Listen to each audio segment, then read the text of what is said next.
চলে যায় তবু মুখে লা ইলাহা ইল্লাল্লাহ লা ইলাহা জোরে লা ইলাহা সবাই ব্যাকগুলো স্টেজে দিয়ে দেন জোরে পড়েন লা ইলাহা সুবহানাল্লাহ আলহামদুলিল্লাহ লা ইলাহা ইল্লাল্লাহ জোরে লা ইলাহা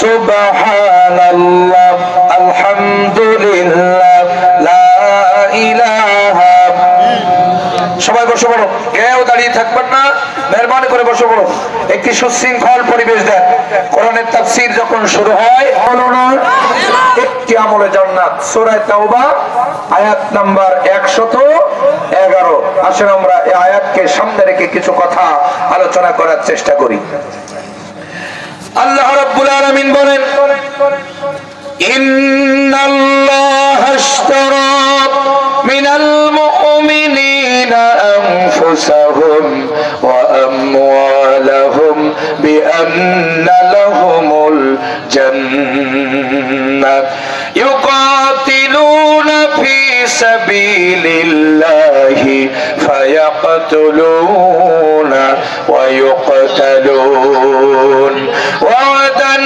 আলাইহি হাক্কান ফিত তাওরাতি ওয়াল ইনজিলি ওয়াল কুরআন ওয়া মান আওফা বিআহদিহি মিনাল্লাহি ফাস্তাবশিরু বিবাই'iকুমুল্লাযী বায়া'তুম বিহি ওয়া যালিকা হুয়াল ফাওজুল আযীম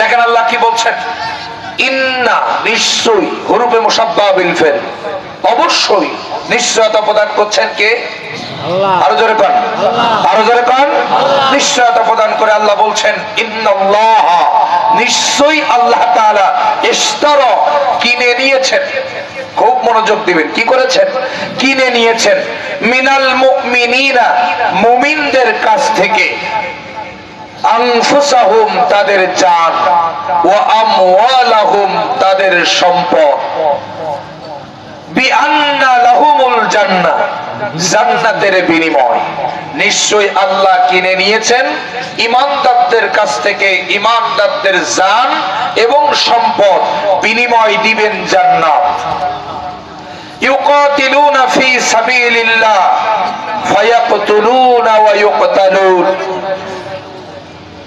এই আল্লাহর দেওয়া জান আর আল্লাহর দেওয়া সম্পদ দিয়ে ইমানদারেরা আল্লাহর জমিনে আল্লাহর দ্বীন প্রতিষ্ঠার জন্য সংগ্রাম করবে এই সংগ্রাম করতে গিয়ে তারা প্রয়োজনে মারবে এবং মরবে ওয়াদান আলাইহি হাক্কান আল্লাহর ওয়াদা সত্য ফিত তাওরাতি ওয়াল ইনজিলি ওয়াল কুরআন যে ওয়াদাগুলো আল্লাহ তাআলা করেছিলেন তাওরাতে যে ওয়াদা করেছিলেন আল্লাহ ইনজিলে যে ওয়াদা করেছেন কোরআনে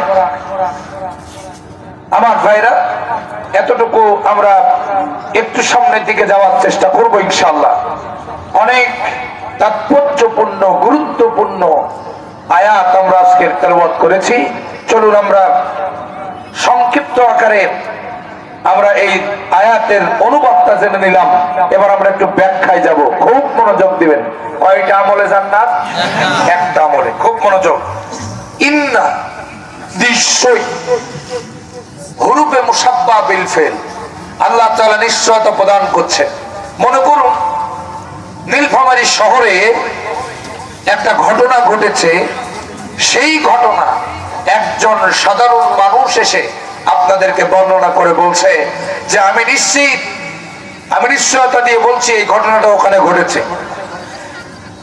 এরপরে একই ঘটনা যখন আমি এসে বা আপনাদের এই নীলফামারী জেলা জামাতের সংগ্রামে আমির তিনি এসে যদি তিনি বলে থাকেন যে আমি নিজে নিশ্চয়তা প্রদান করছি, আমি দেখে এসেছি এই ঘটনা ওখানে ঘটেছে। সাধারণ মানুষের নিশ্চয়তা বেশি গ্রহণযোগ্য হবে নাকি জেলা আমিরের অথবা আমার বা আলেম ওলামার নিশ্চয়তা বেশি গ্রহণযোগ্য হবে? আলেমদেরকে নিশ্চয়তা বেশি গ্রহণযোগ্য হবে।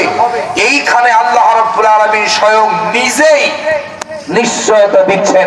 এবার চিন্তা করুন, সেই আল্লাহ তাআলার নিশ্চয়তা দেওয়া কথাটি কত বেশি গুরুত্বপূর্ণ। এবার একটু চিন্তা করুন, নিশ্চয়তা প্রদান করছেন আল্লাহ তাআলা। ইন্নাল্লাহ, নিশ্চয়ই আল্লাহ তাআলা ইশতারা কিনে নিয়েছেন ইমানদারদের কাছ থেকে তাদের জান এবং তাদের সম্পদ। আনফুসাহুম ওয়া আমওয়ালাহুম কিনে নিয়েছেন আল্লাহ তাআলা। আমওয়ালাহুম, আনফুসাহুম ওয়া আমওয়ালাহুম, জান এবং মাল কিনে নিয়েছেন। এবার লক্ষ্য করেন, কোন কিছু যিনি কিনে নেন ওইটা যিনি কেনেন তার কাছে থাকে নাকি যিনি বিক্রি করেন তার কাছে থাকে? কথা বুঝতে পেরেছেন? মনে করুন জামি মোহতারাম সভাপতি মহোদয়ের কাছ থেকে কিছু কিনলাম, তো ওইটা আমি আমার কাছে রাখবো, আমি কিনেছি আমার কাছে থাকবে নাকি যিনি বিক্রি করেছেন তার কাছে থাকবে? সে কিনেছে তার কাছে থাকবে। এখন বলেন, আমাদের জান কিনে নিয়েছেন কে? আমাদের সম্পদ কিনে নিয়েছেন কে? কিন্তু আল্লাহর কাছে আছে না আমাদের কাছে? আল্লাহর কাছে। কার কাছে? জানমাল কার কাছে? আল্লাহ রাব্বুল আলামিন আমাদের কাছেই রেখে দিয়েছেন। এইখানে একটু আমাদের একটা জিনিস বোঝার আছে। বিষয়টা হলো এরকম, আল্লাহ কেন রাখলেন?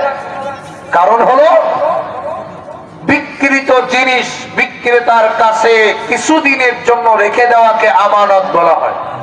কি বলা হয়? আর দরকার কি বলা হয়? আমানত বলা হয়। আল্লাহ তাআলা নির্দিষ্ট একটি সময়ের জন্য আপনার আমার কাছে তার কিনে নেওয়া জান আর মাল আমানত রেখে দিয়েছেন। আল্লাহু আকবার বলেন।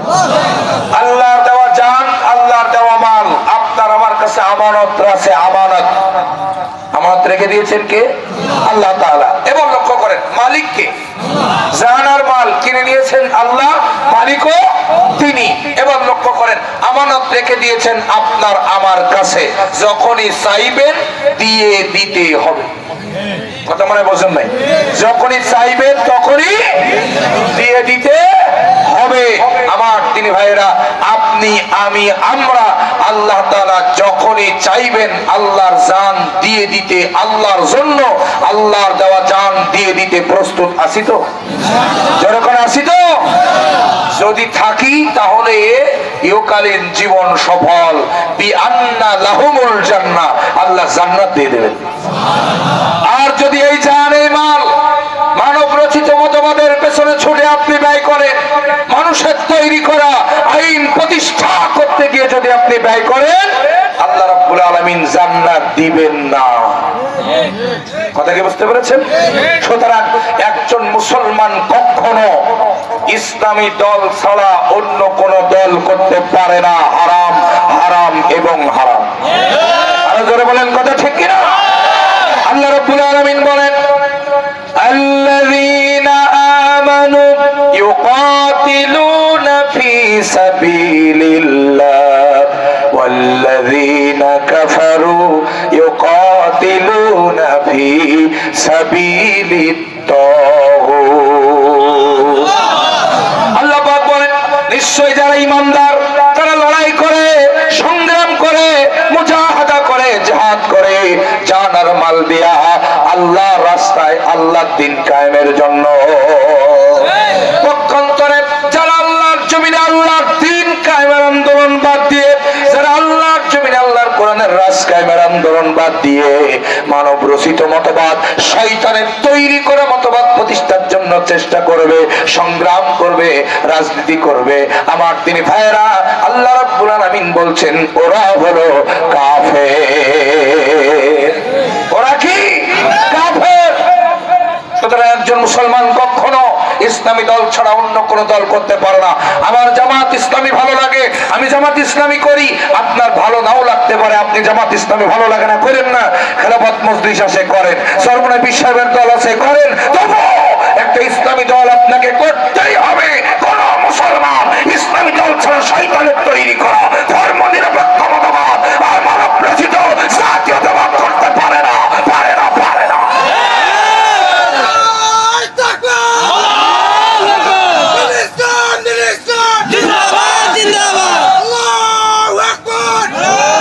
আমার তিনি ভাইয়েরা খুব মনোযোগ দিবেন।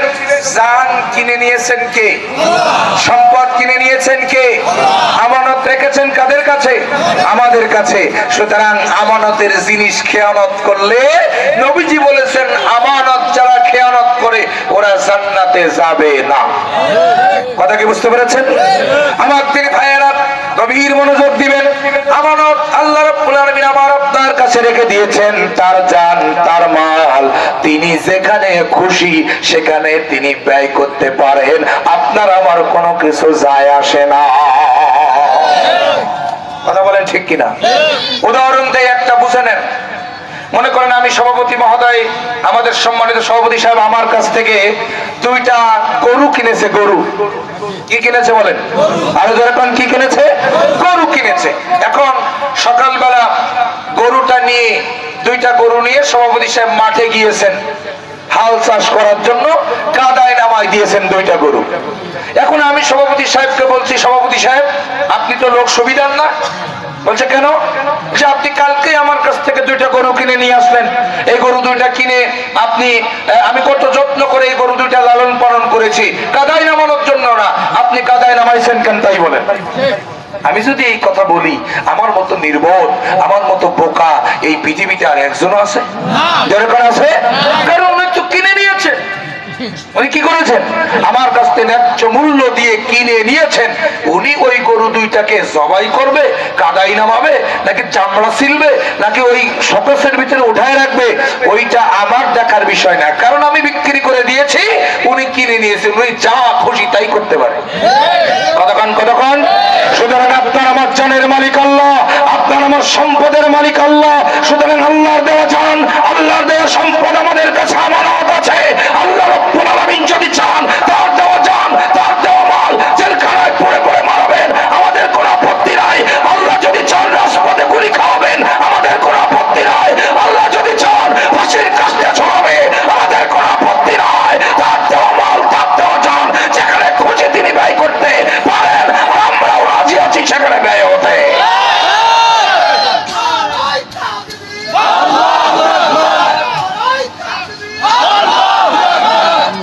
আমার ভাইয়েরা কথা কি বুঝতে পেরেছেন? তার দেওয়া জান, তার দেওয়া মাল তিনি যেখানে ব্যয় করবেন, আমরা সেখানে ব্যয় হতে সার্বক্ষণিক প্রস্তুত আছি। শুনে রাখেন, বাংলাদেশের তাওহীদি জনতা, নীলফামারীর তাওহীদি জনতা, 5ই আগস্ট সরকার পতন হয়ে গেছে তাই বলে আপনি মনে করবেন না আমাদের চূড়ান্ত বিজয় হয়ে গেছে। কথা মনে বোঝেন নাই? আমার ভাইয়েরা, আমাদের চূড়ান্ত বিজয় এখনো হয় নাই, আমরা কেবল সেমিফাইনাল জিতেছি। চূড়ান্ত বিজয় আমাদের সেই দিন হবে যেদিন বাংলাদেশের সংবিধান হবে আল কোরআন। বলুন কথা ঠিক কিনা? সুতরাং কত আন্দোলন হয়ে গেছে, আর আন্দোলন হবে না এই চিন্তা করবেন না। সামনে চূড়ান্ত আন্দোলন আসতেছে, সেই আন্দোলন, সেই বিপ্লব হবে আল কোরআনকে পার্লামেন্টে পাঠানোর বিপ্লব। কথা বলেন ঠিক কিনা? এবং সেই চূড়ান্ত বিপ্লবের ডাক যদি আমাদের নেতৃবৃন্দ দেয়, আল কোরআনকে পার্লামেন্টে পৌঁছায় দেওয়ার জন্য, আল্লাহর কোরআনের রাজ কায়েমের জন্য, যদি আর একটা বার জুলাই বিপ্লব, আর একটা বদর, আর একটা হুদের ডাক দেওয়া হয়, মাথায় কাপড়ের কাপড় বেঁধে ময়দানে কোরআনের জন্য নামতে রাজি আছেন? কারা কারা 2 হাত তুলে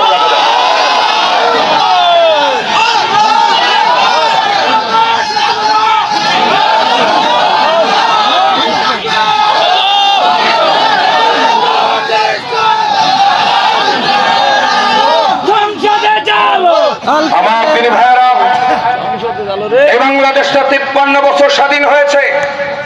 কত সরকার এলো, কত সরকার গেল, কোন অন্যায় অবিচার দূর করতে পেরেছে? যেরকম পেরেছে, কমাতেও পারে নাই, বরং বহু গুণে বাড়িয়ে দিয়েছে। কথা বলেন ঠিক কিনা? কেন পারে নাই? কারণ আল্লাহর কোরআন দিয়ে কোন সরকার দেশ চালায় নাই। কথা বলেন, কথা বলেন। আমার তিনি ভাইয়ের, আমার বাবাজিরা, ছোট্ট একটা উদাহরণ দিলে বুঝবেন। একজনের বাড়িতে লেগেছে আগুন। কি লেগেছে? দাও দাও করে বাড়িতে যখন চলে যাচ্ছে ওই লোকটা রাস্তায় এসে দাঁড়িয়ে তখন চিৎকার করে বলছে, কে আছো বাঁচাও, যার কাছে যা আছে বাঁচাও। আমার ভাইরা ওই রাস্তা দিয়ে একজন লোক যাচ্ছিল, তার একটা ভ্যান গাড়ি বলে আপনাদের এদিকে, ভ্যান গাড়িতে এক ভ্যান গাড়ি ছিল পাটখড়ি। কি ছিল? আরো ধরে কোন কি ছিল? পাটখড়ি ছিল।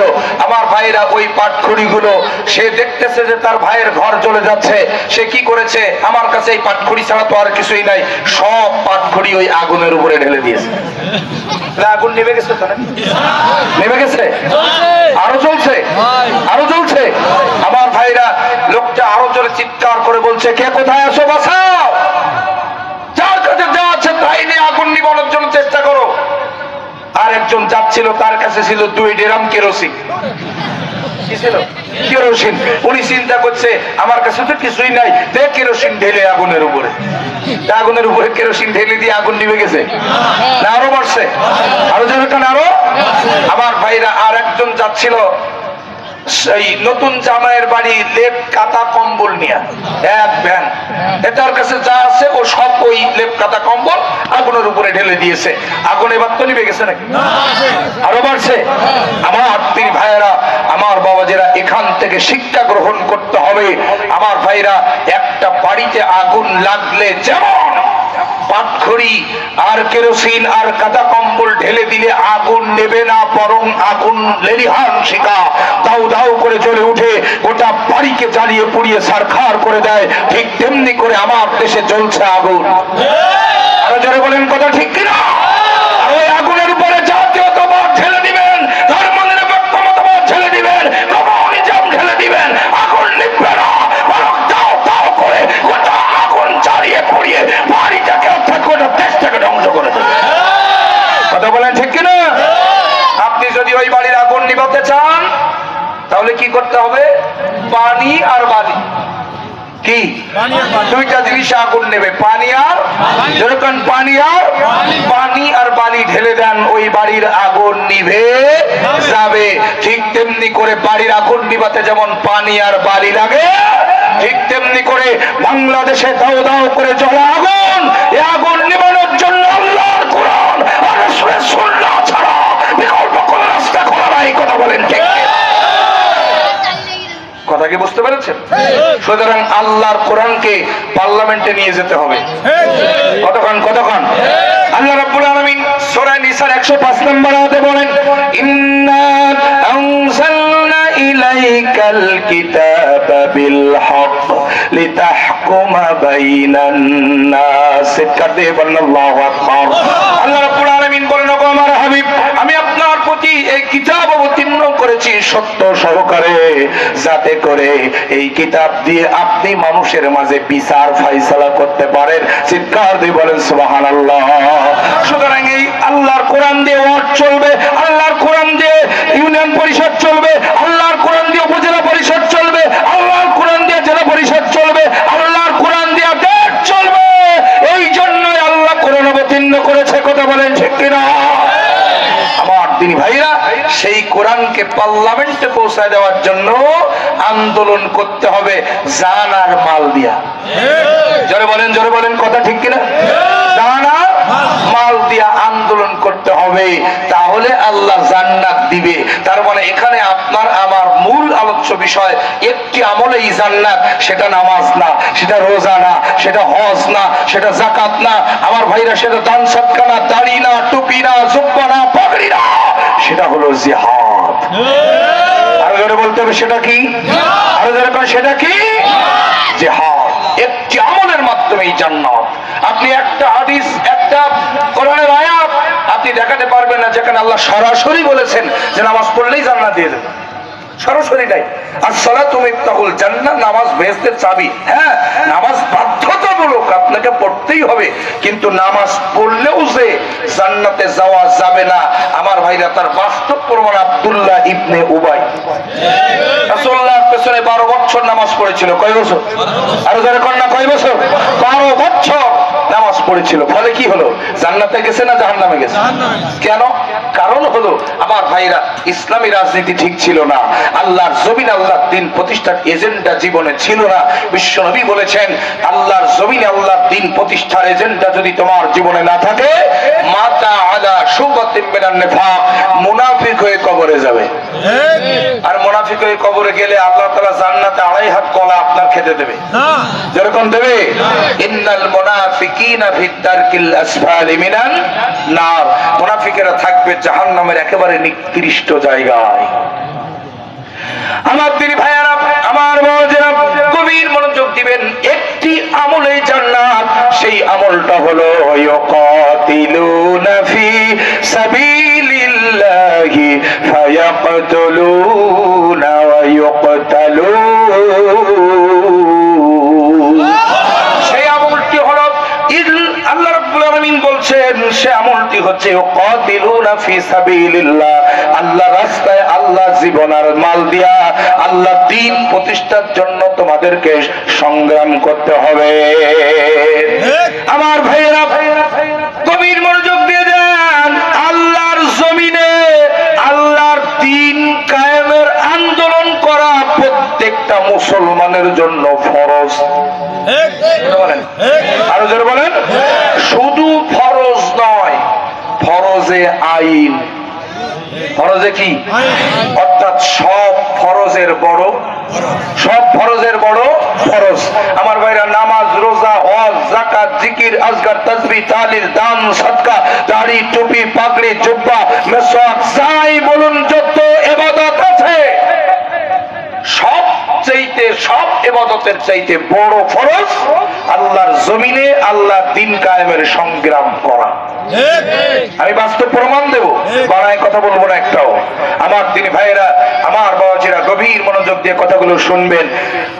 আল্লাহ পাক রব্বুল আলামিন কোরআনুল কারীমের মধ্যে যত ফরজ বিধান দিয়েছেন, যেমন নামাজ পড়া ফরজ, রোজা রাখা ফরজ, সামর্থ্য থাকলে হজ করা ফরজ, এরপরে যাকাত দেওয়া ফরজ। এই যে ফরজগুলো, জিহাদ বাদ দিয়ে যত ফরজ আছে মানব জীবনে, সমস্ত ফরজ সম্পর্কিত আয়াত কোরআনুল কারীমের মধ্যে 500টি। কয়টি? আরো জোরে বলতে হবে, কয়টি? ঘুম আসতেছে আপনাদের? আরো জোরে কোন কয়টা? 500টি। সব ফরজ মিলে। আর শুধুমাত্র, কেবলমাত্র, একমাত্র জিহাদ ফি সাবিলিল্লাহর আন্দোলন করতে হবে, এই ব্যাপারে আয়াত হলো 627টা ডাইরেক্ট। আল্লাহু আকবার বলবেন না? কথা কি বুঝতেছেন না আমার? একটা ফরজের ব্যাপারে আয়াত 627টা ডাইরেক্ট, আর ইনডাইরেক্ট হাজার হাজার। আর সব ফরজের ব্যাপারে আয়াত কয়টা? 500। এখান থেকে আমরা বুঝতে পারি সব ফরজের বড় ফরজ আল্লাহর জমিনে আল্লাহর দ্বীন প্রতিষ্ঠার জন্য জানমাল বাজি রেখে সংগ্রাম করা। কথা বলেন, কথা বলেন। আমার দিনী ভাইয়েরা, এবার আমি প্রমাণ দেব আপনাদেরকে, গভীর মনোযোগ দিবেন। সব ফরজের বড় ফরজ আল্লাহর জমিনে আল্লাহর দ্বীন প্রতিষ্ঠার সংগ্রাম করা। একটুখানি প্রমাণ নিয়ে যান। আমার ভাইরা, একটু আওয়াজ দিয়ে বলুন তো, বিশ্বনবী সর্বপ্রথম যেই যুদ্ধের ময়দানে জিহাদ করেছিলেন, ওই জিহাদের নামটা কি ছিল? বদর। জানেন না? বদরের যুদ্ধ। মুসলমান মায়ের কি এমনি খায়? ইতিহাসই জানে না। যেরকম কোন যুদ্ধ? বদর। বদর। আওয়াজ করে বলেন, কোন যুদ্ধ? বদরের প্রান্তর। গভীর মনোযোগ দিবেন। কয়টা আমলে জান্নাত? কয়টা আমলে? সেই আমলটা কত বড় আমল, শুধু প্রমাণ নিয়ে যান। আমার দিনী ভাইয়ারা, বদরের প্রান্তরে জিহাদ হবে। আল্লাহর নবী, বিশ্ব নবী জনাবে মুহাম্মদ রাসূলুল্লাহ সাল্লাল্লাহু আলাইহি সাল্লাম জিহাদের আহ্বান করছেন সাহাবাদেরকে। এই জিহাদটা সাধারণ কোনো জিহাদ ছিল না, সাধারণ কোনো যুদ্ধ ছিল না। গভীর মনোযোগ দেন। ভাইয়ের বিরুদ্ধে ভাইয়ের যুদ্ধ, অর্থাৎ ভাই মুসলমান হয়েছে, আর এক ভাই কাফের, মুসলমান হয় নাই, মক্কায় রয়ে গেছে, আর এক ভাই মুসলমান হয়ে মদিনায় হিজরত করেছে। ওই ভাইয়ের বিরুদ্ধে এই ভাইয়ের যুদ্ধ। আমার ভাইরা, পিতার বিরুদ্ধে সন্তানের যুদ্ধ। আল্লাহু আকবার। আল্লাহু আকবার। এরপরে আমার ভাইরা, চাচার বিরুদ্ধে ভাতিজার যুদ্ধ, বন্ধুর বিরুদ্ধে বন্ধুর যুদ্ধ, এক কথায় আত্মীয়র বিরুদ্ধে আত্মীয়র যুদ্ধ ছিল বদরের প্রান্তরে। আমার দিনী ভাইয়েরা, শুধু তাই নয়, এই যুদ্ধটা সাধারণ কোন যুদ্ধ ছিল না, প্রথম জিহাদ, প্রথম যুদ্ধ। মুসলমানদের কোনো অস্ত্র নাই, মুসলমানদের কোনো ঘোড়া নাই, মুসলমানদের কোনো তরবারি নাই, মুসলমান সংখ্যাও কম, ওদিক দিয়ে কাফের বেঈমানের সংখ্যায় বেশি, ওদের অস্ত্র বেশি, ওদের ঘোড়া বেশি, ওদের খাবারও বেশি, আর মুসলমানদের খাবার নাই, কম, আর থাকলেও কোনো খাওয়ার উপায় নাই। এই যুদ্ধটা যেই দিন হয়েছিল ওই দিনটা ছিল 17ই রমজান, রোজার দিন। আল্লাহু আকবার, আরো জোরে আল্লাহু আকবার। 17ই রমজান ফজর নামাজ পড়ে রোজা, এই যুদ্ধটা শুরু হয়েছিল। ফরজ রোজা ছিল, নফল না, সুন্নত না। আমার দিনী ভাইরা, বিশ্বনবী আমার এরকম অবস্থা লক্ষ্য করে নিশ্চিত পরাজয় মনে করে বিশ্বনবী জনাবে মুহাম্মদ রাসূলুল্লাহ সাল্লাল্লাহু আলাইহি ওয়াসাল্লাম 15ই রমজান, জোরে কোন কত, আরো জোরে কত, 15ই রমজান আসরের নামাজ আদায় করলেন মসজিদে নববীতে। আসরের নামাজ আদায় করে বিশ্বনবী আমার উঠে দাঁড়িয়ে সাহাবায়ে কেরামদের দিকে ফিরে একখানা বক্তব্য দিলেন। সেই বক্তব্যটা কি? তাফসীরের ভিতরে লেখা হয়েছে, বিশ্বনবী আমার ডাক দিয়ে বলছেন, ও আমার সাহাবীরা, জান্নাতে কে কে যেতে চাও নাম লেখাও। আল্লাহু আকবার বললেন না? গরম পড়তেছেন আপনারা, তাই না? একটু জোরে বলেন না আল্লাহু আকবার। বিশ্বনবী বললেন, জান্নাতে কে কে যেতে চাও নাম লেখাও। সাহাবায়ে কেরাম কিছু বুঝতে পারলেন না, জান্নাতি তালিকা হচ্ছে কি জন্য, কেউ কিছু বুঝলেন না। নবীজি বললেন, সাহাবীরা শোনো, আগামী কাল তারপর দিন 17ই রমজান বদরের প্রান্তরে জিহাদ হতে পারে। জিহাদের ময়দানে আমি রাসূল তোমাদেরকে আহ্বান করছি, যারা বদরের প্রান্তরে যুদ্ধ করার জন্য, জিহাদ করার জন্য আজকের আমার কাছে নাম লেখাবা, শুনে রেখে দাও, কিয়ামতের ময়দানে আমি রাসূল যেই জান্নাতের মধ্যে থাকবো, তোমাদেরকেও একই জান্নাতে আমি আল্লাহর পক্ষ থেকে তোমাদেরকে রাখবো। জোরে কান সুবহানাল্লাহ। সুতরাং জান্নাতে কে কে যেতে চাও নাম লেখাও। আমার ভাইয়েরা, বিশ্বনবী এই ঘোষণা দিলেন, প্রথম কাতার থেকে কাউকে পাওয়া গেল না, দ্বিতীয় কাতার থেকে কাউকে পাওয়া গেল না, তৃতীয় কাতার থেকে কাউকে পাওয়া গেল না, চতুর্থ কাতার গেল, পঞ্চম কাতার গেল, 6 নাম্বার কাতার থেকে একজন পার্সিয়ান সাহাবী, যুবক মানুষ, তাফসীরের ভিতরে এসেছে সাহাবীটির নাম হলো হযরতে মিকদাদ রাদিয়াল্লাহু আনহু। 26 বছরের টকবগে যুবক। হযরতে মিকদাদ দাঁড়িয়ে বললেন, ইয়া রাসূলুল্লাহ, ইয়া হাবিবাল্লাহ, আপনি জান্নাতি ব্যক্তিদের নামের তালিকা করতেছেন। ইয়া রাসূলুল্লাহ, আমি বিশ্বাস করি আপনি আল্লাহর হক রাসূল, আপনার আহ্বানের ভিতরেই আছে জান্নাত। নবী গো, আপনি যখন নাম লেখাচ্ছেন বা নামের তালিকা করতেছেন, প্রথম কাতার, দ্বিতীয় কাতার, তৃতীয় কাতার, চতুর্থ কাতার, পঞ্চম কাতার, 5টা কাতারে পার্সিয়ান সাহাবীরা সব বসা, মুজাহিদ সাহাবীরা সব বসা, জলিলুল কদর সাহাবীরা, বড় বড় সাহাবীরা বসা, কেউ নাম লিখালো না। আমি আর বসে থাকতে পারলাম না। নবী গো, আমি বিশ্বাস করি আপনার আহ্বানের ভিতরেই জান্নাত। আপনি একটা কাজ করুন, আমি মিকদাদ আমার নামটা 1 নম্বরে জান্নাতীদের খাতায় লিখে না। বিল্লাহি তাকবীর। যুগে যুগে, কালে কালে যখনই ইসলাম বিপদের সম্মুখীন হয়েছে, হুমকির সম্মুখীন হয়েছে, আগে এগিয়ে এসেছে যুব সমাজ। আরো যারা বলেন কথা ঠিক কিনা? ও যুবকেরা, তোমাদেরই মতো যুবক শহীদ আবু সাঈদ যখন বাংলাদেশ জুলুমের নাক কষে বন্দী, তখন আবু সাঈদ বলছে, 2 হাত পেতে, বুকের ভিতরে অনেক ঝড়, বুক পেতেছি গুলি কর। একটা গুলি, খনি হাসিনার পতন হয়ে গেছে। কথা মনে বুঝেন নাই? কয়টা গুলি? একটা গুলি। আবু সাঈদ যখন বুক পেতে দিয়েছে, ওই গুলিটা যখন করা হয়েছে, আবু সাঈদ শহীদ হওয়ার পরে আর একজন ছাত্র জনতা পেছনের দিকে ফিরে তাকায় নাই। আরো জোরে বলেন কথা ঠিক কিনা? একটি মাত্র গুলিতে পতন হয়ে গেছে আমার তিনি ভাইয়েরা। সুতরাং আমি এই যুব সমাজকে প্রশ্ন করতে চাই, এই বাংলাদেশটাকে ওই রক্তচোষার দল ভারত বিগত 53 বছর এ বাংলাদেশকে চুষে চুষে খেয়ে শেষ করে ফেলেছে। এই বাংলাদেশের স্বাধীনতা সার্বভৌমত্ব রক্ষার জন্য আবু সাইদের মতো বুক পেতে আবার দেশের বিপদে রাজপথে নামতে রাজি আছো কারা কারা? আল্লাহকে দেখো।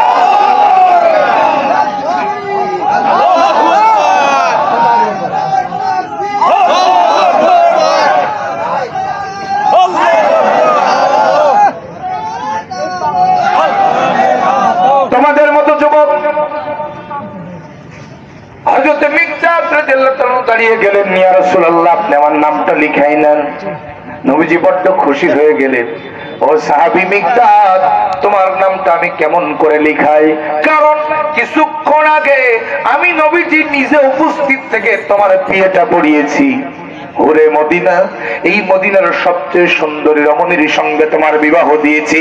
কিছুক্ষণ পর তোমার বাসর সজ্জা, আমি কেমন করে তোমার নামটা জান্নাতি খাতায় জিহাদের তালিকায় লিখায়? আল্লাহর নবী একটু খোসা দিলেন, নবীজি একটু ঈমান পরীক্ষা করলেন। আল্লাহু আকবার বলেন, আর যারা বলেন আল্লাহু আকবার। হযরত মিকদাদ তখন দাঁড়িয়ে বলছে, ইয়া রাসূলুল্লাহ, ইয়া হাবিবাল্লাহ, আপনি বাসর রাতে স্ত্রীর কথা মনে করায় দিয়া আপনি জান্নাতের রাস্তায় ব্যারিকেড দিবেন না। নবী গো, যদি ইসলাম না থাকে স্ত্রী দিয়ে কি হবে? আল্লাহু আকবার বলেন। যদি ইসলাম না থাকে বিবাহ দিয়ে কি হবে? বাসর দিয়ে কি হবে? নবীজি ইসলামকে রক্ষা করতে চায়, বাসর রাতে স্ত্রীর কথা স্মরণ করায় দিয়া আপনি আবার জান্নাতের রাস্তায় ব্যারিকেড দিবেন না। আপনি জান্নাতি ব্যক্তিদের তালিকায় লিখে নেন। সুবহানাল্লাহ বলেন, আর যারা কান সুবহানাল্লাহ। প্রয়োজন যদি হয় স্ত্রীকে পর্যন্ত বিধবা বানাতে হবে, সন্তানকে এতিম করতে হবে, প্রয়োজন যদি হয় নিজের জীবন পর্যন্ত দিতে হবে। জীবন যদি আল্লাহর রাস্তায় দেওয়া যায়, বিআন্না লাহুমুল জান্নাহ, আল্লাহ জান্নাত দিয়ে দেবেন। সুবহানাল্লাহ বলবেন না? আর যারা কান সুবহানাল্লাহ। আমার তিনি ভাইয়েরা, সবচাইতে উত্তম মৃত্যু হলো শহীদ মৃত্যু। আলহামদুলিল্লাহ বলেন। আল্লাহ রাব্বুল আলামিনের হাবিব ডাক দিয়ে বলছেন, ওই শহীদ মৃত্যু এ পাশে দুনিয়া আর ওই পারে আল্লাহর জান্নাত। মৃত্যুবরণ হয়ে যাওয়ার সঙ্গে সঙ্গে একজন শহীদকে আল্লাহ রাব্বুল আলামিন জান্নাতের 8টি দরজা তার জন্য খুলে দেন। আমাকে শহীদ করে সেই মিছিলে শামিল করে নিও। যারা বলেন আমিন। আমাকে শহীদ করে সেই মিছিলে শামিল করে নিও, যেই মিছিলের নেতা আমির হামজা, খুবাইব খাব্বাব, আল্লাহর ছিল যারা অতি প্রিয়, শামিল করে নিও। আমাকে শহীদ করে সেই মিছিলে শামিল করে নিও। যারা বলেন আমিন। শহীদ হতে রাজি আছেন? ইনশাআল্লাহ। শহীদ হতে রাজি আছেন? কারা কারা রাজি আছেন? দুই হাত করে আল্লাহকে দেখান। লিল্লাহি তাকবীর। কোরআন আছে যেখানে, ইসলামী আন্দোলন যেখানে, দিয়েছি তো রক্ত, রক্তের বন্যায়, লিল্লাহি তাকবীর। আমার তিনি ভাইয়েরা, কষ্ট হচ্ছে না তো আপনাদের? গভীর মনোযোগ দিয়ে কথাগুলো শুনতে হবে। নবীজি বড় খুশি হয়ে হযরত মিকদাদের নামটা লিখাই নিলেন। আমি একটা নির্দিষ্ট টার্গেটে যাচ্ছি, একটুখানি মনোযোগ দেন। কয়টা আমলে জান্নাত? আরো ধরে কোন কয়টা আমল? আমার তিনি ভাইরা, আমার বাজিরাও, এবং সে আমলটা সবচেয়ে বড় আমল, সব ফরজের বড় ফরজ, জিহাদ ফিসাবিলিল্লাহর আন্দোলন। একটুখানি মিলাই নেবেন। আল্লাহর নবী মিকদাদ যখন নামটা লিখাইছে, আরো কয়েকজন সাহাবী নাম লিখাইছে। নাম লিখাতে লিখাতে সর্বশেষ 313। আল্লাহু আকবার। কত কত কত কত? আর জোরে কোন কত? 313। নবীজি 313 জন সাহাবী নিয়া 17ই রমজান আমার ভাইরা ফজরের একটু পূর্ব মুহূর্তে কিছুক্ষণ সেহরির সময় এরকম সময় নবীজি আমার পৌঁছে গেলেন বদরের মাঠে। আল্লাহু আকবার বলেন। আমার দিনী ভাইরা ওদিকে কাফের বেঈমানেরা 1000 কাফের সৈন্য নিয়ে আবু জেহেলের নেতৃত্বে মক্কা থেকে রওনা দিয়েছে। আমার দিনী ভাইরা মক্কা থেকে যখন আবু জেহেল রওনা দিবে, ওই মক্কা থেকে 1000 কাফের নিয়ে যখন রওনা দিয়েছে, আবু জেহেল কাবা শরীফের গিলাফটা ধরেছে। ভালো করে বুঝবেন, কাবা শরীফের গিলাফ কে ধরেছে? কে ধরেছে? আবু জেহেল। কাবা শরীফের গিলাফ ধরে বলছে, ওগো কাবার মালিক আল্লাহ, আল্লাহু আকবার, ওগো কাবার মালিক আল্লাহ, যদি মুহাম্মদ সঠিক পথে থাকে ওর বিজয় দিও, আমি যদি সঠিক পথে থাকি আমার বিজয় দিও। কথা এটা না, কথা হলো কাবার মালিক যে আল্লাহ ওইটাও আবু জেহেল বিশ্বাস করত। কতক্ষণ কাবার মালিক যে আল্লাহ ওইটা আবু জেহেল বিশ্বাস করত। তাই বলে ও জান্নাতের মেহমান হয়ে গেছে? যখন গেছে কেন যায়নি? কারণ হলো ও জানতো কাবার মালিক আল্লাহ, কোরআনের মালিক আল্লাহ, ও জানতো বিশ্বনবী সঠিক নবী, কিন্তু মানতো না চেয়ার থাকবে না। আর যখন কি থাকবে না? চেয়ার থাকবে না। সুতরাং আমাদের সমাজে কিছু লোক দেখবেন বলে, হুজুর আমরা কি আপনাদের বিরুদ্ধে নাকি? আমরা তো নামাজ পড়ি, রোজা রাখি, সময় মতো একটু 2-5 টাকা জান্নাত দেওয়ার চেষ্টা করি, তো সব আমরা করি, তা আমরা কি আপনাদের বিরুদ্ধে নাকি? আমার ভাইরা, কাবা শরীফের মালিক আল্লাহ ওটা আবু জেহেলও জানতো, কিন্তু আবু জেহেল জান্নাতে যায়নি ইসলামী রাজনীতি ঠিক না থাকার কারণে। সুতরাং তুমিও সব মানলে কিন্তু ইসলামী রাজনীতি ঠিক নেই, জান্নাত নেই, আবু জেহেলের সাথে জান্নাত। কতক্ষণ আমার ভাইয়েরা, আমার মোবাইল নাম্বার 11টা, আপনাদের কয়টা? ডিজিট কয়টা? আরো যেরকম কয়টা? 11টা। একটু মিলাই নেন। ধরেন আমি আমার দিয়ে উদাহরণ দিই, আমার মোবাইল নাম্বার 01726621661। এইভাবে শোনেন, আর বেশি শোনার দরকার নেই। আমার তিনি ভাইরা, এখান থেকে একটা 6 এর জায়গায় যদি 10টা নাম্বার ঠিক, একটা 6 এর জায়গায় যদি 5 হয়ে যায়, কল আফজাল হোসেন জিয়াদির কাছে যাবে না রং নাম্বার? কথা বুঝতে পেরেছেন? আরো জোরে কোন। জ্ঞানী মানুষ ইশারাই বোঝে, বেশি কিছু বলা লাগে না। আমার দিনী ভাইরা, সব মানলে 10টা নাম্বার ঠিক, একটা নাম্বার ঠিক নেই। ইসলামী আন্দোলন সংগঠন আপনার জীবনে নেই, জামাতবদ্ধ জিন্দেগিতে আপনি নেই, ইউকাতিলুনা ফি সাবিলিল্লাহ আপনি নেই। সব ঠিক, একটা নাম্বার ভুল। আল্লাহর কাছে ইবাদত যাবে না, ইবাদত যাবে রং নাম্বার ইবলিস শয়তানের খাতা। একটা আমলে জান্নাত, সেটা জিহাদ ফি সাবিলিল্লাহ। সব নাম্বার ঠিক থাকা লাগবে। কথা মনে বোঝেননি? আমার তিনি ভাইয়েরা গভীর মনোযোগ দিয়ে দেন। আবু জেহেল 1000 সৈন্য নিয়ে রওনা দিল। ওদিক দিয়ে নবীজি যখন বদরের মাঠে ঢুকে গেছে, এই কাফের বেঈমানেরা কি করলো? ওরা বিশ্বনবীকে সহজে পরাজিত করবে বলে নবীজিকে থাকতে দিয়েছে বালু মাটিতে, আর ওরা নিয়েছে শক্ত মাটি। খুব মনোযোগ দেন। তার মানে আবু জেহেলের টার্গেট হলো বালু মাটিতে মুহাম্মদ সাল্লাল্লাহু আলাইহি সাল্লামের সাহাবীরা থাকবে। যুদ্ধ যখন শুরু হয়ে যাবে, ওই যুদ্ধ যখন চলবে, ওদের ঘোড়াগুলো স্লিপ করবে, ওদের পা গুলো স্লিপ করবে, নিয়ন্ত্রণ থাকবে না। এই সুযোগ অতর্কিত আক্রমণ করে তাদেরকে পৃথিবীর জমিন থেকে বিদায় করে ময়দান দখলে নেব। নাউজুবিল্লাহ বলেন, নাউজুবিল্লাহ বলেন। ওদিক দিয়ে ওরা শক্ত মাটি নিল, বিশ্ব নবীকে থাকতে দিল বালু মাটিতে। আমার দিনী ভাইরা গভীর মনোযোগ দিয়ে কথাগুলো শুনবেন, নাকি কষ্ট হচ্ছে? আমার দিনী ভাইরা, আল্লাহ নবী বিশ্ব নবী দেখতে পেলেন কয়েকটা সমস্যার সম্মুখীন হলেন বদরের মাঠে। 1 নম্বর সমস্যা হলো ওদের সৈন্য বেশি, মুসলমানদের সৈন্য কম। ওদের অস্ত্র বেশি, মুসলমানদের অস্ত্র কম। ওদের ঘোড়া বেশি, মুসলমানদের ঘোড়া কম। ওদের উট বেশি, মুসলমানদের উট কম। ওদের একটাও সৈন্য রোজা না, আর মুসলমানদের সব সাহাবী রোজা। আর যারা আল্লাহু আকবার। শুধু তাই নয়, ওরা নিয়েছে শক্ত মাটি, নবীজিকে দিয়েছে বালু মাটি। নবীজি আমার চিন্তা করলেন নিশ্চিত বদরের মাঠে পরাজয়, জিতে বাড়ি যাওয়ার কোন সুযোগ, এরকম সুযোগ নাই। আমার নবীজি কি করলেন? ওই বদরের বালুময় মাটিতে সিজদায় লুটিয়ে পড়লেন। আল্লাহু আকবার বলেন। আর জোরে কন্না আল্লাহু আকবার। নবীজি সিজদায় লুটিয়ে পড়লেন। আমার ভাইরা টাইসের উপরে সিজদা দেয়নি, মার্বেল টাইসের উপরে সিজদা দেয়নি।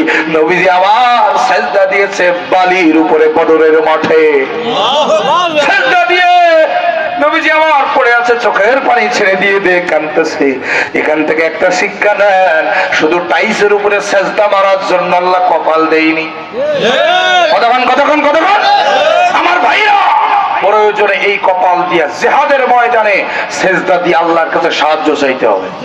কতক্ষণ এই টুপিটা ইসলামের প্রয়োজনে পড়েছি, প্রয়োজনে মাথায় সুতার টুপি খুলে লোহার টুপি পরতে হবে ইসলামের প্রয়োজনে। যেই হাতে আল্লাহর কোরআন নিয়েছি ইসলামের প্রয়োজনে, ওই হাতে প্রয়োজনে কোরআন রেখে ইসলামকে রক্ষার জন্য তলোয়ার ধরতে হবে। রাজি আছেন কারা কারা? বিহাদ্দাল্লাহ।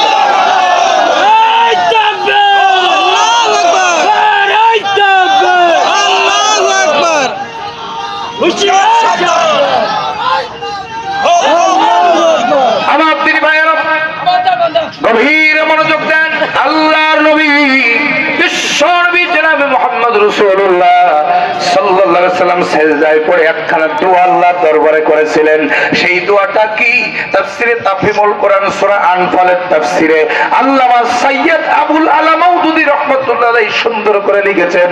ওই দোয়াটা হলো, নবীজি আবার দোয়া করে বলছে, আল্লাহ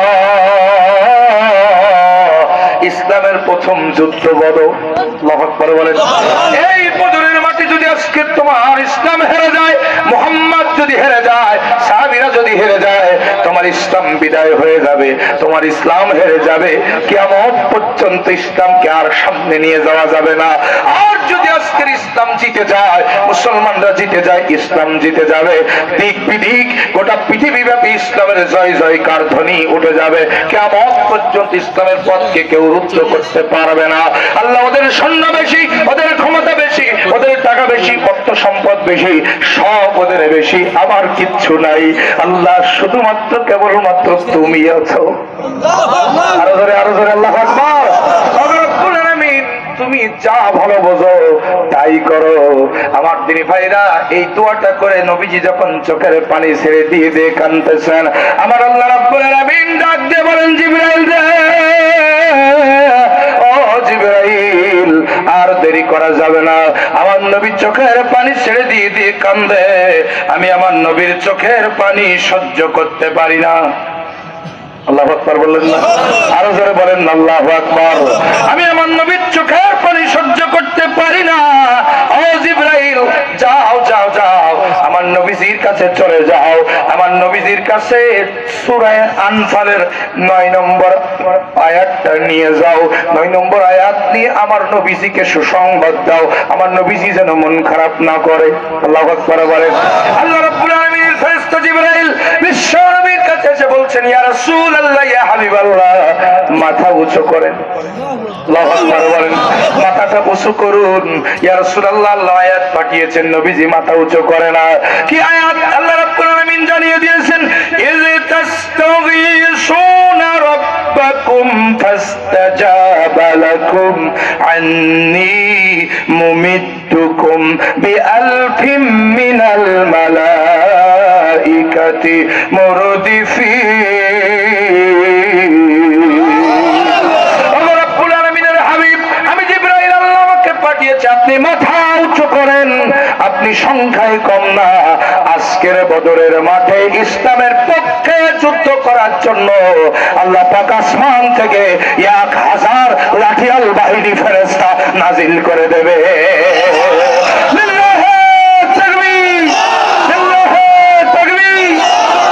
আল্লাহ রাব্বুল আলামিন সূরা হামিম 30 নম্বর আয়াতে বলেন, ইন্নাল্লাযীনা ক্বালু রাব্বুনাল্লাহু সুম্মা ইসতাকামু তাতানাজ্জালু আলাইহিমুল মালাইকা আল্লা তাখাফু ওয়া লা তাহজানু ওয়া আবশিরু বিল জান্নাতিল্লাতী কুনতুম তুআদুন।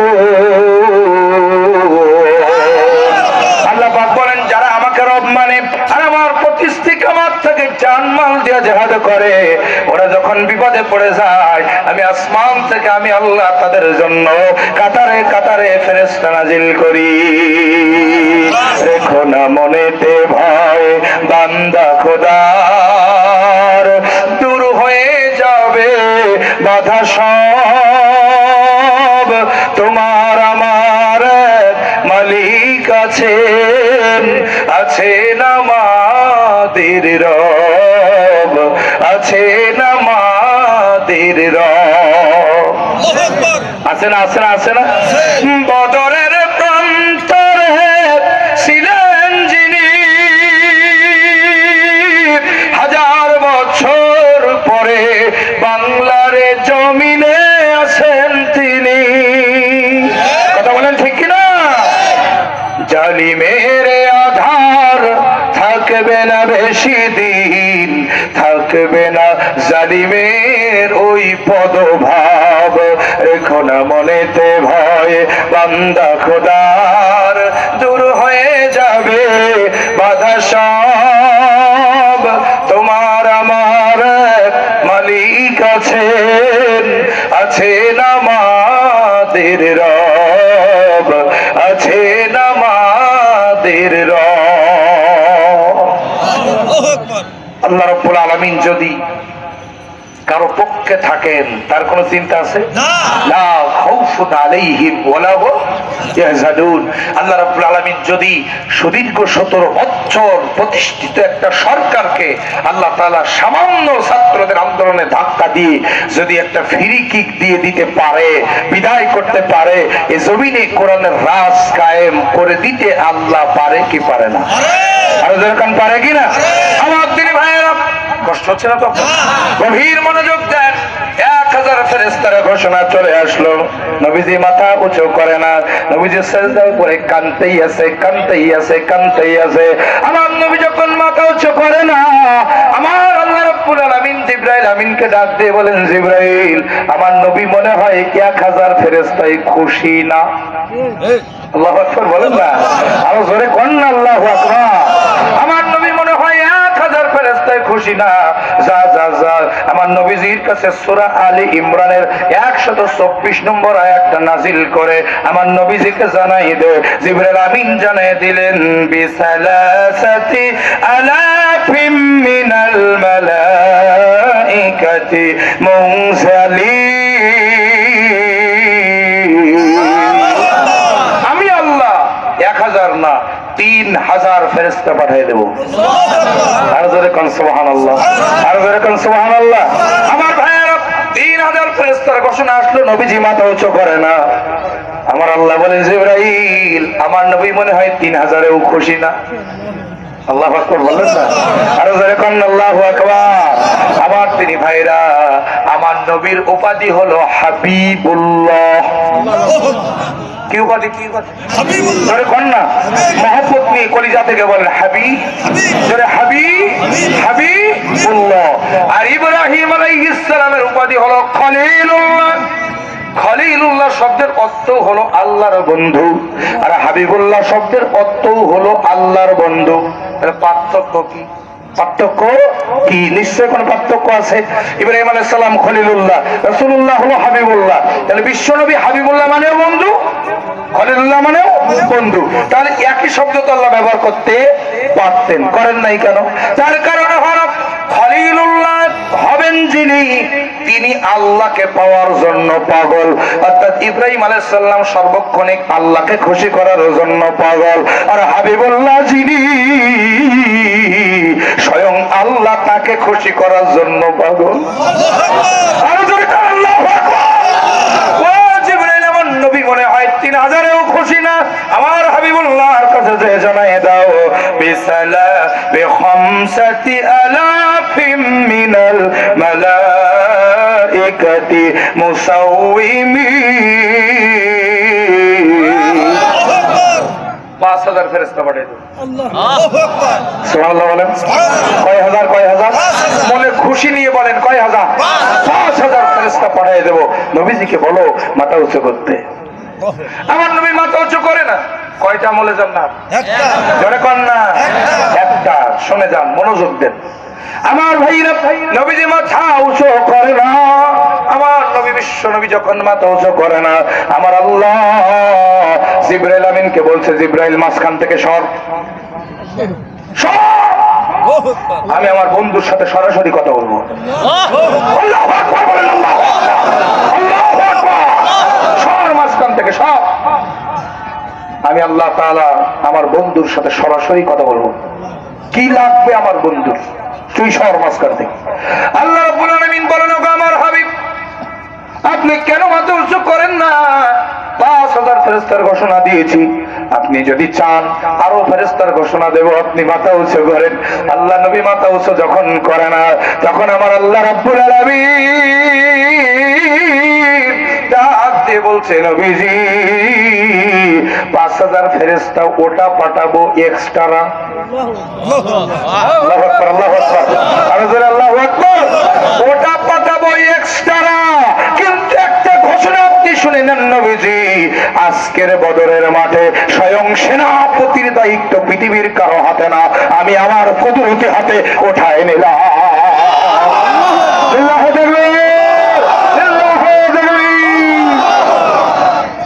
এইবার নবীজি মাথা উঁচু করেছেন। সুবহানাল্লাহ বলেন, আরেকবার এখন সুবহানাল্লাহ। নবীজি মাথা উঁচু করেছেন, সাহাবায়ে কেরাম তাকায় দেখে চোখে পানি, মুখে হাসি। সুবহানাল্লাহ বলেন, চোখে মুখে, চোখে মুখে। আমার ভাইরা, চোখে পানি থাকতে থাকতে মুখে হাসি দিতে পারেন যিনি, তিনি কে? এ জমিনে রক্ত পড়েছে শহীদের, একটা ইউনিয়ন নাই বাংলাদেশে যেখানে একজন হলেও শহীদের রক্ত পড়ে। কতক্ষণ কতক্ষণ। সুতরাং এ জমিন, যে জমিনে শহীদের রক্ত পড়ে, বৃষ্টির পানি পড়লে যেমন ফসল উৎপাদনের জন্য জমিন উর্বর হয়ে যায়, যে জমিনে শহীদের রক্ত পড়ে ওই জমিন ফসল উৎপাদনের জন্য, এই ইসলামী বিপ্লবের জন্য, দিন কায়েমের জন্য উর্বর হয়ে যায়। যেরকম সুবহানাল্লাহ। সুতরাং আল্লাহ রাব্বুল আলামিন স্বয়ং দায়িত্ব নিলে, আমার আল্লাহ পাক যখন দায়িত্ব নিবেন, চোখে পানি থাকতে থাকতে মুখে হাসি ফুটাই দেবেন। দিয়েছেন না আল্লাহ? দিয়েছেন না আল্লাহ? কত রাত বাড়িতে থাকতে পারেননি, মনে নেই? কবরস্থানে ঘুমাইছি, কবরস্থানে, কবরস্থানে, যে কবরস্থানে দিনের বেলায় যেতেও মানুষ ভয় পায়, ওই কবরস্থানে ঘুমিয়েছি। জেল খেটেছি, আমাদের নেতৃবৃন্দ জেল খেটেছেন, কবরস্থান, বাগান, ঝাড় জঙ্গলের মধ্যে ঘুমিয়েছেন। আল্লাহ রাব্বুল আলামিন এই ব্যথা যখন বেশি হয়েছে, আল্লাহ রাব্বুল আলামিন ছোট্ট একটা দায়িত্ব নিয়েছেন 5ই আগস্টে, ছোট্ট। আর বড় দায়িত্বটা আল্লাহ তাআলা নিজেই নিয়ে রেখেছেন। শোনো, ওয়াদাল্লাহি হাক্কান, এই আয়াতে আছে, ওয়াদাল্লাহি হাক্কান, আমি আল্লাহ আমার ওয়াদা সত্য, শুনে রাখো, আমি আল্লাহ তোমাদের অভিভাবক, এখনো পর্যন্ত আছি, মন খারাপ করো না, চিন্তা করো না, বিজয় তোমাদেরই হবে, ঈমানের বলে বলিয়ান থাকো। সুবহানাল্লাহ বলবেন না? আমার তিন ভাইয়েরা, বিশ্বনবী মাথা উঁচু করলেন, আল্লাহর নবী তুমুল যুদ্ধ শুরু হয়ে গেল। আমার তিনি ভাইরা, যুদ্ধ যখন চলতেছে চলতেছে চলতেছে, এবার আল্লাহর ফেরেশতারা তখন ডাক দিয়ে বলে, আল্লাহ, আমাদের ফেরেশতা জিবরাইল সর্দার 600 ডানা। কত? আরো জোরে কোন কত? 600 ডানা। একটা ডানা ঝাপটা দিলে আসমানে যায়, আর একটা ঝাপটা দিলে দুনিয়ায় আসে। আল্লাহু আকবার বলেন। একটা ফেরেশতার মাত্র 600 ডানার একটা ডানায় ঝাপটা দিলে ওই আবু জেহেলের 1000 কাফের নাস্তানাবুদ হয়ে যাবে। তো আপনি যেখানে দায়িত্ব নিয়েছেন, আমরা ফেরেশতা করব কি? দায়িত্বটা আপনি নিয়েছেন, তা আমরা ফেরেশতারা কি করব? আল্লাহু আকবার বলেন। আমার ভাইরা, আল্লাহ রাব্বুল আলামিন বলছেন, শোনো ফেরেশতারা, আমি তোমাদের পাঠাতে চেয়েছি, তার মানে তোমাদের কিছু কাজ আছে, আমি আল্লাহ আমারও কিছু কাজ আছে। ও ফেরেশতারা, শুনে রেখে দে, আমি আল্লাহ আমার কাজ হলো, আমি কাফেরদের মনের মধ্যে শুধু ভয় ঢুকাই দেব। সুবহানাল্লাহ বলেন। আর এখন সুবহানাল্লাহ, কাফেরদের মনের মধ্যে কি করব? ভয় ঢুকাই দেব। আমার ভাইরা, এই যুদ্ধে স্বয়ং ইবলিসও ছিল। কি ছিল? ইবলিস। এরকম পাঞ্জাবি জুব্বা পরে একেবারে বড় আল্লাহর ওলি সেজে ইবলিসও কাফেরদের বিরুদ্ধে, কাফেরদের পক্ষে ছিল, মুসলমানদের বিরুদ্ধে কাফেরদের সাথে ছিল। আল্লাহর ফেরেশতারা আমার ভাইরা, আল্লাহ পাক যখন ওদের মনের মধ্যে ভয় ঢোকাই দিয়েছে, ইবলিস তখন বলতেছে আমি আর থাকবো না, আমি আর এই জায়গায় থাকবো না, কারণ আমি আল্লাহকে ভয় করি। আমি আল্লাহকে, কোরআন শরীফে আছে, আমি আল্লাহকে কি করি? আল্লাহর ক্ষমতাকে আমি ভয় করি। সুতরাং আমি এখানে থাকলে আমার অবস্থা খারাপ হয়ে যাবে, আমি এখানে থাকবো না। আবু জেহেল তোরা যা বলিস কর, আমি ভাগলাম। আল্লাহু আকবার বলে। চূড়ান্ত আন্দোলন যখন হবে, ইসলাম বিজয়ের আন্দোলন যেই দিন হবে, আমি আগেই বলেছি চূড়ান্ত আন্দোলন এখনো সামনে বাকি। চূড়ান্ত ইসলাম বিজয়ের আন্দোলন যখন হবে, আমার ভাইরা, ইবলিস শয়তানও ওদেরকে সহযোগিতা করেও জিততে পারবে না। আমার তিনি ভাইয়ারা, আল্লাহ রাব্বুল আলামিন ফেরেশতারা রাখতে বলে রব্বুল আলামিন, সেটা বুঝলাম। আপনার তো একটা কাজ, আপনি কাফেরদের মনে ভয় ঢোকাবেন, আর আমরা কি করব? আল্লাহ রাব্বুল আলামিন বলে, ফেরেশতারা রে, তোরা শুধু মুসলমান সাহাবীদের কানের কাছে যে উৎসাহ দিবি, আর তোরা শুধু উৎসাহ দিবি। কি বলে উৎসাহ দিবি? ওই সূরা হামিম সিজদা 30 নম্বর আয়াতে চলে যান। আল্লাহ রাব্বুল আলামিন বলছেন ফেরেশতারা উৎসাহ দিবি এই বলে, আল্লাহ তাখাফু, ভয় পেও না। আল্লাহু আকবার বলে, ওয়ালা তাহজানু, চিন্তা করো না, ওয়া আবশিরু বিল জান্নাহ, এই দেখো তোমার জান্নাত, মারো কো। আল্লাহু আকবার, আল্লাহু আকবার, আল্লাহু আকবার। এই দেখো তোমার জান্নাত, মারো কো। ফেরেশতারা যখন এই কথা বলেছে, সাহাবীরা বলছে কোপ মারবো কি দিয়ে, তরবারি তো নেই। আল্লাহু আকবার বলে, আর যারা আল্লাহু আকবার, যুদ্ধ শুরু হয়ে গেছে। সাহাবীদেরকে ফেরেশতারা বলছে আল্লাহ তাকাবু, ভয় পেও না, ওরা যেন চিন্তা করো না, ওয়াবশিরু বিল জান্নাহ, জান্নাত দেখ আর কোপ মার। আল্লাহু আকবার, আল্লাহু আকবার। ফেরেশতাদের প্রশ্ন শুনে, ফেরেশতাদের প্রস্তাব শুনে ওই সাহাবীরা বলছে কি দিয়ে কোপ মারবো, তরবারি তো নাই। আল্লাহ নবী, বিশ্ব নবী বলছেন খেজুরের ডাল ভাঙ। আল্লাহু আকবার, আরো দেখেন আল্লাহু আকবার। খেজুরের ডাল ভাঙলো, খেজুরের ডাল মার কোপ, খেজুরের ডাল দিয়ে সাহাবীরা কোপ দেয়, এইভাবে আরো মারে। আর ওদিকে আল্লাহ পাক ওইটা ফেরেশতাদেরকে দিয়া তরবারিতে পরিণত করে দেয়। সুবহানাল্লাহ। দেখলেন না 5ই আগস্টের বিপ্লবে ওরা গুলি করেছে পিস্তল দিয়ে, আমরা শুধুমাত্র রাজপথে ছিলাম, আমরা নিজের চোখে দেখেছি। আমার ছাত্র জনতা ইট আর পাটকেল ছুঁড়ে মেরেছে, তাতেই স্বৈরাচার পতন হয়েছে। কথা বলুন। সুতরাং একজন মুসলমানের একটা ইট পাটকেল পারমাণবিক বোমার চাইতেও শক্তিশালী। আর যেরকম কথা ঠিক কিনা? সুতরাং ভারত, তোমার অনেক বড় বড় অস্ত্র থাকতে পারে, তোমার অনেক শক্তিশালী সেনাবাহিনী থাকতে পারে, তোমার অনেক কামান, বিমান, সাবমেরিন থাকতে পারে, তোমার শক্তিশালী অস্ত্র হাজারটা থাকতে পারে, কিন্তু আমার কাছে এমন একটা অস্ত্র আছে, যেই অস্ত্র তোমার সব অস্ত্রের চাইতে হাজার হাজার কোটি গুণ বেশি শক্তিশালী। সেই অস্ত্রের নাম হলো ঈমান। আর সেই অস্ত্রের নাম কি? ঈমান।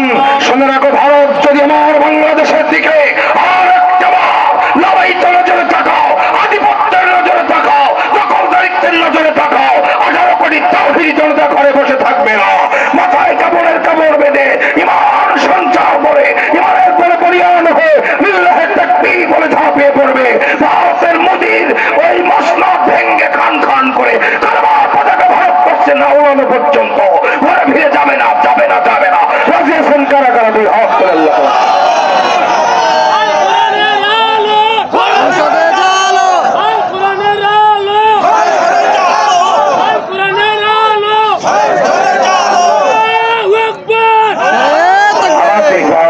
কষ্ট হচ্ছে না তো আপনাদের? আর মাত্র 10টা মিনিট। চলার পক্ষে কারা কারা দেখি? মানে ওয়াসলে চলুক, বক্তা মরে মরুক। আপনাদের 2 দিন, আর আমাদের চলতেছে প্রতি রাত। সেপ্টেম্বরে শুরু করছি, আর সেই রোজার আগের দিন পর্যন্ত। আল্লাহ যেন কবুল করেন, আর এই গোলামকে যেন সুস্থ রাখেন। বলেন আমিন। আর যেন করেন আমিন। আমি শপথ গ্রহণ করেছি, যেদিন প্রথম হ্যান্ডকাপ করেছিলাম, আমার মা বলছে যা। আল্লাহু আকবার বলেন। আমি মনে করেছিলাম যে আমার মা মনে হয় কেন্দ্রে কেটে অস্থির হয়ে যাবে। আমার মা বলছে যা। আমি আল্লাহর রাস্তায় তোকে কুরবানি করে দিলাম। জীবনে যতদিন বেঁচে থাকবি, যে পথে থাকার জন্য হ্যান্ডকাপ করেছিস ওই পথ ছাড়বি না। আল্লাহু আকবার বলেন। বিগত 12 বছর জালিম সরকারের আমলে রক্ত চক্ষুর দিকে তাকিয়ে কথা বলেছি, আর এখন তো সুদিন। কথা বলেন, কথা বলেন। আমাদেরকে প্রস্তুতি নিতে হবে, শুধু গরম বক্তব্য শুনলে হবে না, জিহাদের জন্য প্রস্তুতি নিতে হবে। একটি আমলেই জান্নাত, জানমাল দিয়ে সেই আমলটা করতে হবে। কথা বলেন, কথা বলেন। আমার দিদি ভাইয়েরা গভীর মনোযোগ দিয়ে দেন। ওই সাহাবীরা উৎসাহ পেয়ে যুদ্ধ শুরু করে দিল। এদিক দিয়ে আমার দিদি ভাইরা কাফেরদের মনের মধ্যে আল্লাহ ভয় ঢুকায় দিল। এই জন্য মুমিন মরে জীবনে একবার, আর মুনাফিক মরে জীবনে কয়েকবার। দেখবেন সাইকেলের টায়ার বাস্ট হয়ে গেলে সিট হয়ে পড়ে ভয়ে ছোটে, কতক্ষণ। আর গাড়ির টায়ার বাস্ট হলে তো মনে করে বোম পড়েছে, কতক্ষণ কতক্ষণ। আমার দিদি ভাইয়েরা গভীর মনোযোগ, রাত অনেক গভীর হয়ে যাচ্ছে, আপনাদের মনে হয় কষ্ট হয়ে যাচ্ছে। যুদ্ধ যখন চলছে, চলতে চলতে চলতে চলতে এবার কি হলো, গভীর মনোযোগ দিয়ে দেন, জোহরের নামাজে রক্ত হয়ে গেল। এই পয়েন্টটা আমি আসতে চেয়েছিলাম। সব ফরজের বড় ফরজ